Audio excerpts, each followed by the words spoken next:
Space Jam, a new legacy. I feel like in recent years it's become hip to hate on the original Space Jam. As a 15-year-old when it came out, I might have been on the periphery of the target demographic, and I liked it. I actually watched the VHS a couple of times, but I didn't love it, and haven't seen it since then, so it's hard for me to say how it holds up. But I will say, I agree with the criticisms I've generally heard that the Looney Tunes characters don't really get to show how manically funny they can be.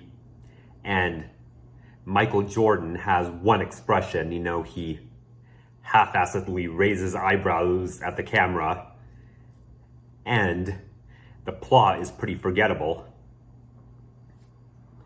Now, this movie is better, and I definitely liked it. First of all, there's a real plot.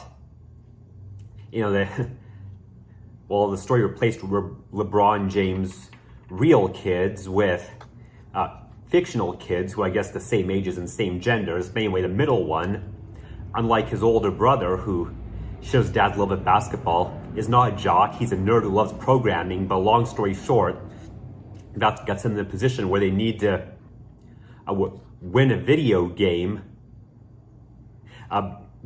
basketball showdown that pits them against the evil, all-powerful entity in the virtual reality world, specifically the players he selects. And so LeBron and his nerd son have to recruit a team to play against the bad guys and win if they're going to get their freedom, get back in the real world. And there's a really inspired series of scenes where they try to get the physically gifted, because that's the thing, it's part of this whole video game system, this world is part of the Warner Brothers empire. So it has to be characters whom Warner Brothers owns the rights to, cartoon characters playing with the James tandem. And so there's inspired series of sequences where they try and recruit the ones who be a real asset like Superman and Wonder Woman to actually go into their worlds. Then that doesn't work out. They're stuck with a bunch of Looney Tunes characters. And then all Looney Tunes characters get to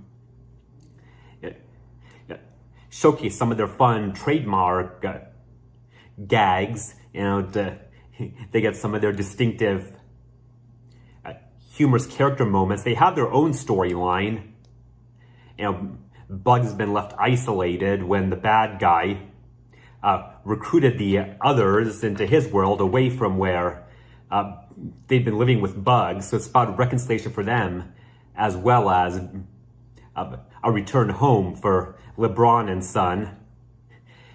It's a wacky plot, but all the main characters have good arcs, and wacky in a good way. A lot of funny moments, and the good guys have to win at the end. Seeing how it happens is a lot of fun. It's intriguing, and I had a great time with this. I should mention, I'm definitely a kid at heart. I still love the Looney Tunes characters, but I actually got on DVD years ago, Looney Tunes Golden Collection Volume 1, a bunch of their classic vintage cartoons. So I'm glad they get more memorable stuff to do, both story-wise and comedy-wise, than they did in the original Space Jam. And I'm glad that LeBron and the son character of his have a good arc of their own. They kept me engaged as well. So I would definitely recommend this movie. For further thoughts, you can go to my RIM blog, autistic.artcritic.com. Also follow us on Facebook, and don't forget to hit the subscribe button below. Thank you.